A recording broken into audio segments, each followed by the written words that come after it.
I'm going to go over this build and review what I think about it. The reason I built this upper in the budget category was because I found a barrel on sale. Okay. But before we get into looking at the gun itself here, if you would please subscribe, hit the like button, leave a comment, and if you could, become a member.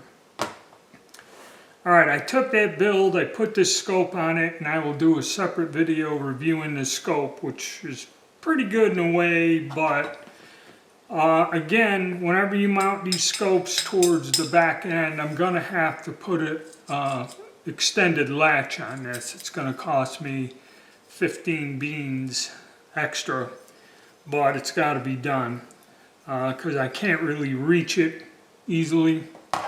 That's the only thing about mounting scopes on these guns.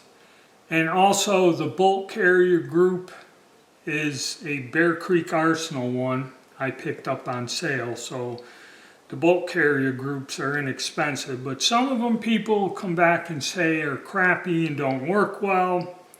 But these here have not failed me, the ones I've had. The firing pins they make in-house and they could fail, but spare firing pin ain't that much, getting one that's chrome plated. And the extractors and ejectors, some people say they fail. I did not shoot like 500-600 rounds through this gun or have mag dumps or anything, but just in general, these components were fine in this build and not that expensive.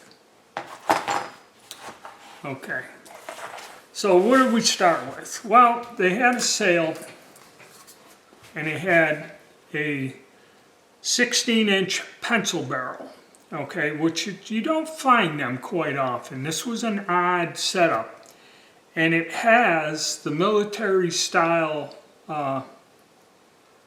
gas block pinned onto it, but they had it to where it's been cut off. I've seen where people have done this to, it's very popular to have the military style gas block and front sight on a flat top receiver. But when putting a scope in there, you're kind of getting the scope in the way. So this one came that way.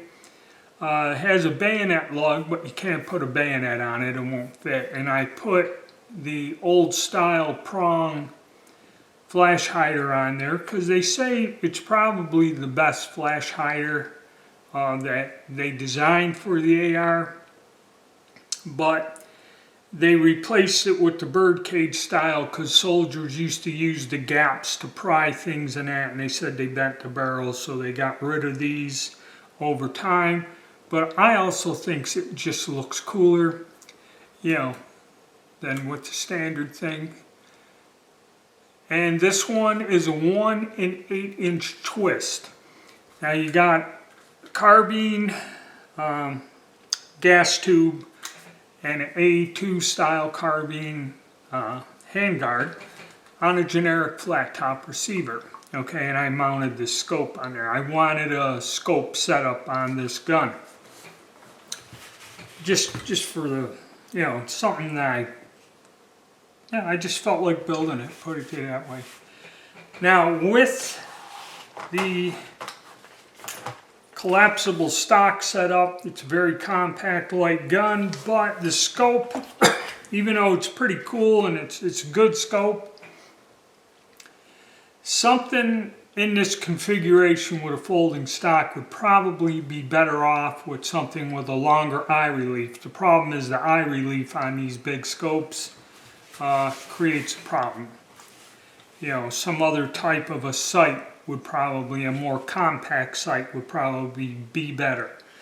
I was thinking of maybe putting this on a rifle stocked lower with an A2 style length, which is another inch or so longer than the A1. The A1 length is almost identical to the collapsible buttstock pulled out. So that's one thing about this build.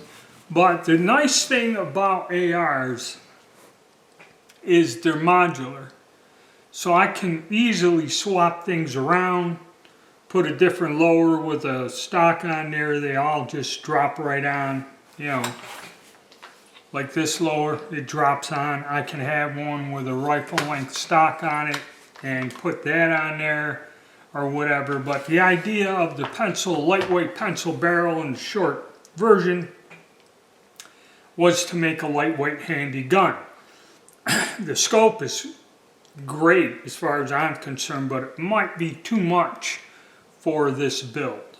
Okay, and another type of device might be needed, but I am going to go out, and now that I got it zeroed fairly easily, I'm going to go out and try to shoot this at longer distances, 100 to 200 yards. And also a very strange thing I found out, with all of these 1 and 8 inch twists, this particular ammunition here, MKE out of Turkey, it has a 62 grain bullet in there. This ammo really did not work too well in a lot of the generic rifles I tested that had 1 and 7 inch twist barrels. But the Anderson and this 1 and 8 inch twist barrel, this ammunition performs very well and is very accurate, even more accurate than Lake City ammo, which I guess it has to do with the twist rate and the shape of the barrel. I also did a little chrono work with this, and come to find out that, you know, I think the standard deviation with this ammo was under 20 or something. But I'll go over that in another video. Alright, that's it. And like I said, I'll go and discuss this scope in a separate video.